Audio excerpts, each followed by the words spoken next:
Hey, good morning to everybody. Happy Tuesday. It's Daryl here. It is bright and freaking early, man. It's 3 a.m. here in Connecticut on the East Coast. Okay, first thing I want to say for this video is don't misunderstand my reasons for doing this video. This is not a video where I'm trying to look cool or I'm trying to brag or try to sound like a ladies' man or anything like that. The incident that I'm going to tell you about has caused me great deals of pain and anxiety. And I mean pain from people that would find out about it, and anxiety by how it would affect my relationships and how it would affect my health. And it worried me for a great many years. I acted very irresponsibly. The reason I'm doing this video too is I've talked in other videos about the hypersexual state that I and a lot of other people, a lot of guys specifically, would get in as soon as they use specific substances. Let me say this first of all too. Yesterday's video got yellow lighted. It means there's some things in the video that I talked about that aren't conducive to advertising, so I won't get any money from that. If a video starts and you don't see any commercials at the beginning, that means it got yellow lighted. It has nothing to do with you guys. It's just YouTube is very careful about what I say. The advertisers are very picky about what I talk about. So I'm going to have to be a little obscure about some of the things, the phrases and situations that I'm going to talk about in this video, but I think you'll still understand what I'm talking about. In other videos too, I want to make it clear. I don't really need to do this, but it wasn't just same-sex situations that I talked about. This is a situation that had to do with women, and this is just from my memory. I haven't practiced doing this video at all. This is I thought about what I was gonna say right now at the beginning of the video, and the rest of it's all from my memory. And it was a day that I regret, and that caused me a great deal of anxiety for a good 10 or 15 years for my health, because I got tested. And I've been clean and sober since October 23rd of 2006. I started going to a methadone clinic, and I had to take a physical every year when I went there. I was there for quite a few years. And every year they'd ask me if I wanted to get tested for sexually transmitted diseases and AIDS and all that, everything else. First year, I was too scared. Honestly, I was too scared. I think I just took the basic test, but I skipped like the HIV one.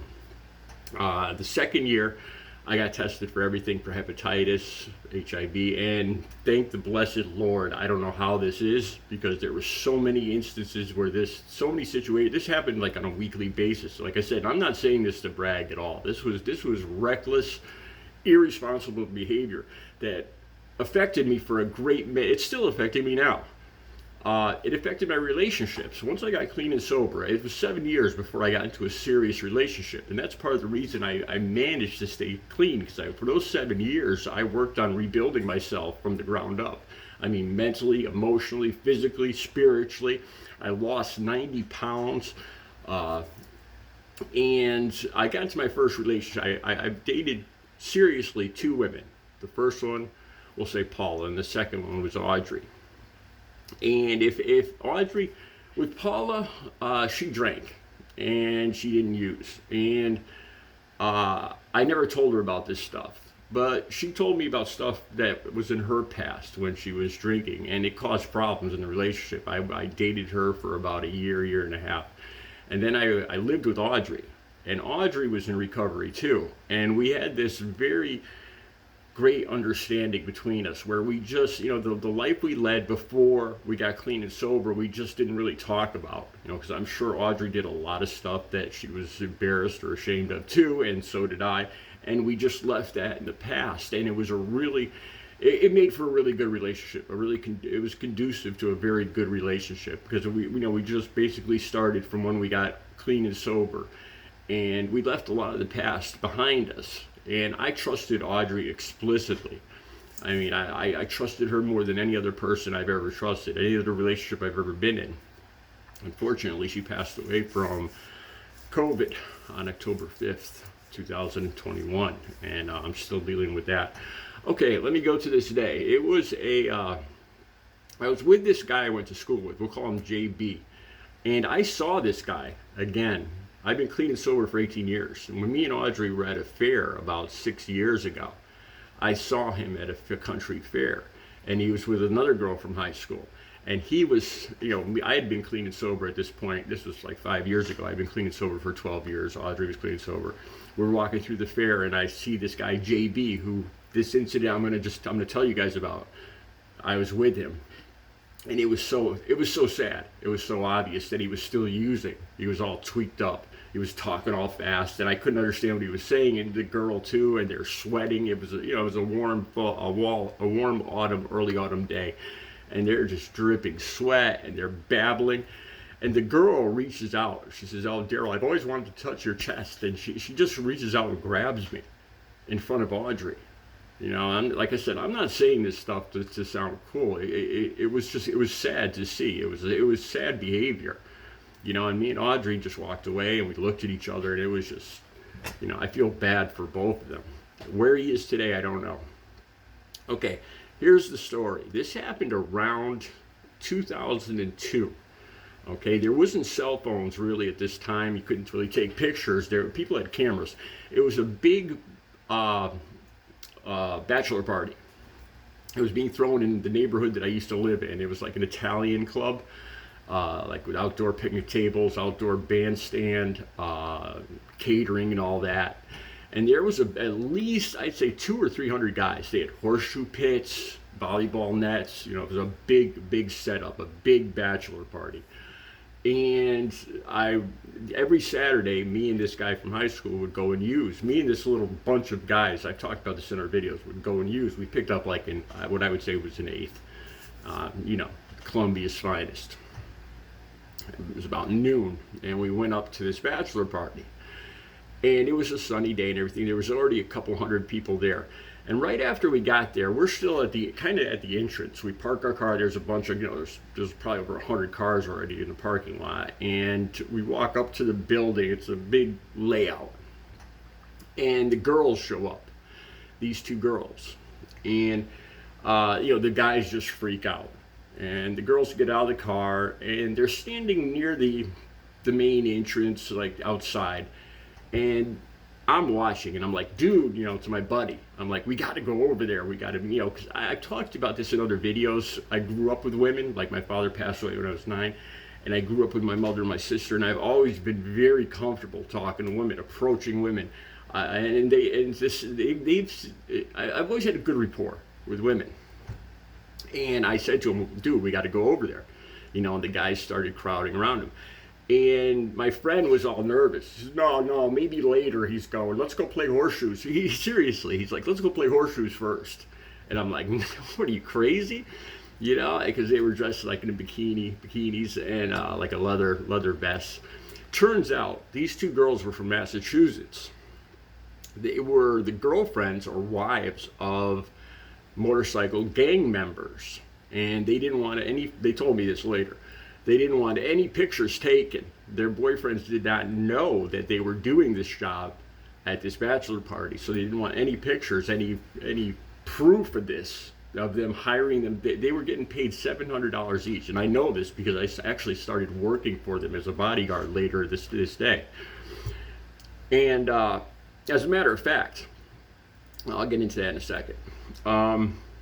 So I approached these women, and I just instantly, there's probably about 40, 50 guys all around, and I just made my way to the front, and I started talking to them. And the girls stripped down out of their apparel, out of everything. And they were sitting on the trunk of a car.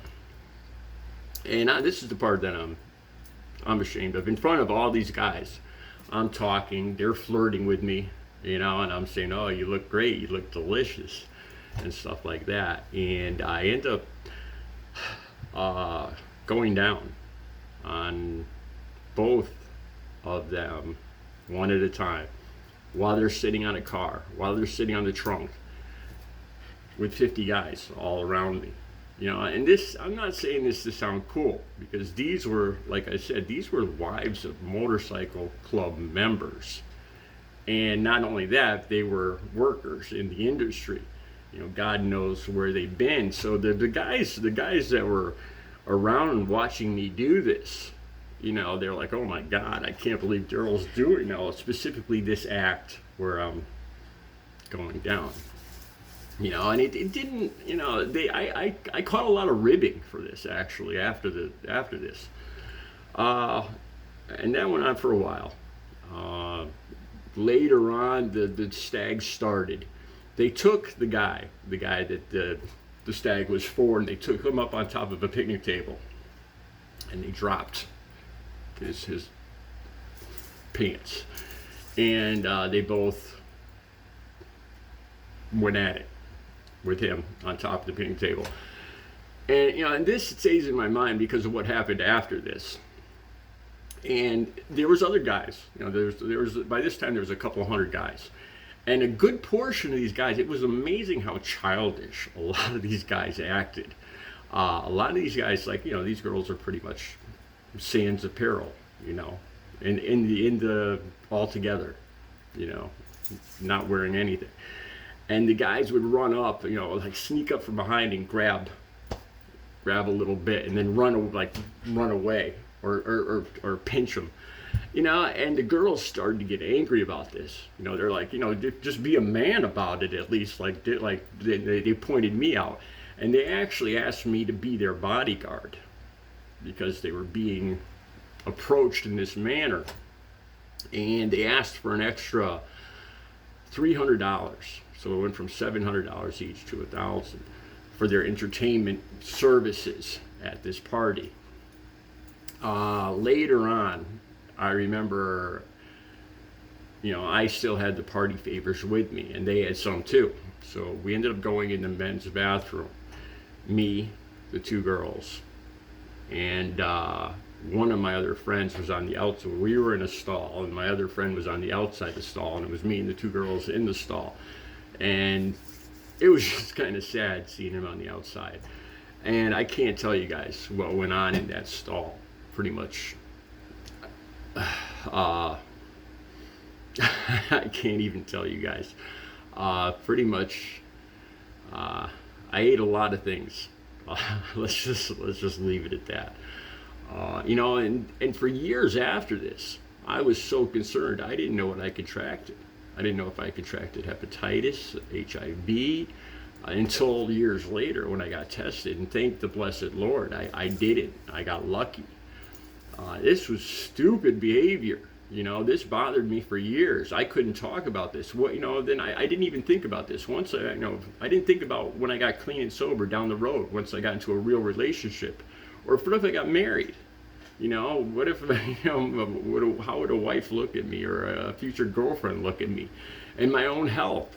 I didn't think of that. That was the biggest thing, because I was terrified that I thought for sure, looking at their background, and everything. They did this for a living, being with guys at bachelor parties every weekend. Surely they must have contracted something, and by what I was doing with them, I must have contracted it too. And knock on wood, praise God, I am clean. I could actually find, if you guys don't believe me, I actually kept the printout from the first time I got tested for everything, HIV, and it was all negative. Here's something, it's not funny, it's kind of sad. When I first got on Facebook, this first girl I dated, this was back in probably about 2011. I was clean and sober for about 7 years, 2012. And I was new to Facebook. And I didn't understand that everybody could see everything on the timeline. So me and Paula, the first girl I dated, are talking, where I'm posting, hey, and I didn't realize that everybody could see everything that I was posting. I thought it was like a direct message. I didn't understand how Facebook worked. And I said, I can't believe I did this. I said, here's some great news. I've been clean and sober for 7 years, and look, I don't even have anything, and I took a picture of the printout from the blood test that I was all negative on.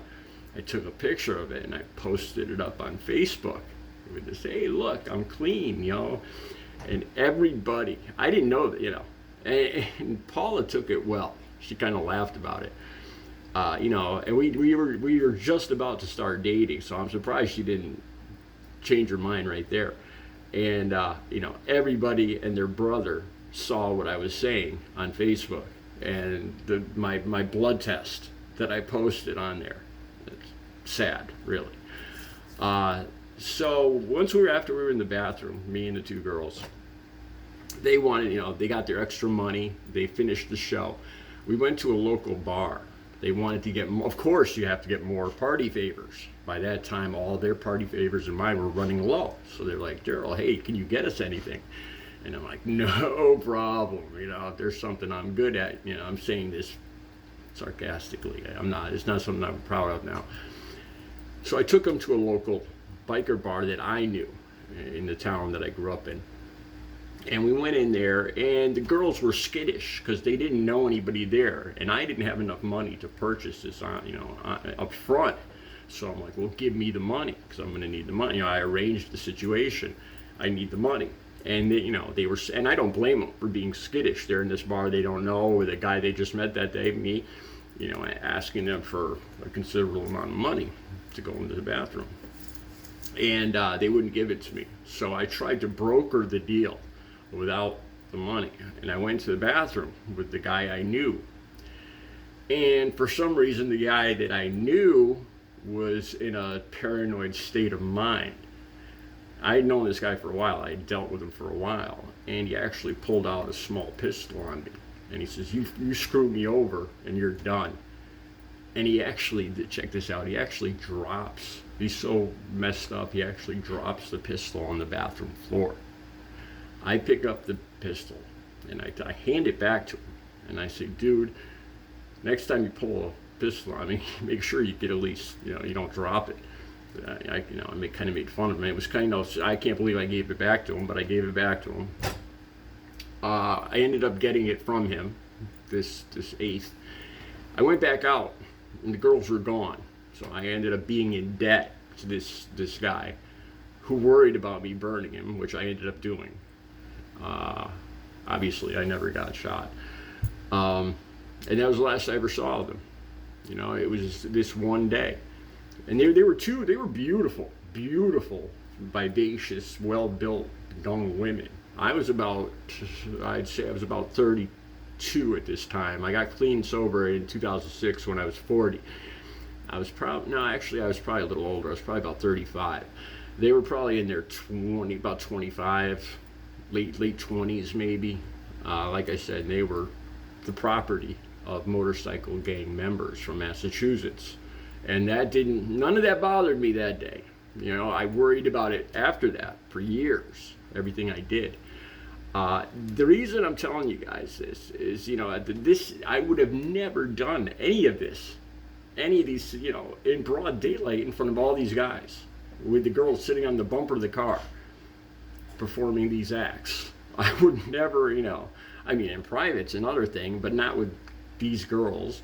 And not in front of all these guys, and it was all because of this substance. It was the way that these substances changed who I was, who all my morals, my behavior, my priorities, everything. I'd gotten that hypersexual state, and I just went for it, man. There was no guardrails. I was just going down the road. As fast as I could, doing whatever I could, and you know what I mean? I was living extremely recklessly, not just for my own health, but for my future relationships, my family. What if I had contracted something? But, I would have ended up in a hospital bed, my own family, my mother, my sister. There's a million things that could have gone wrong with me, the way I acted on this particular day. And it was all because it was in a large part due to the substances I was using. It got me into this hyper excited state. Recovery is possible. I've been clean and sober since October 23rd, 2006. I pray to God that this video makes it through monetization. If you don't see any advertising at the beginning of this, I can't get two in a row. You guys have a good Tuesday.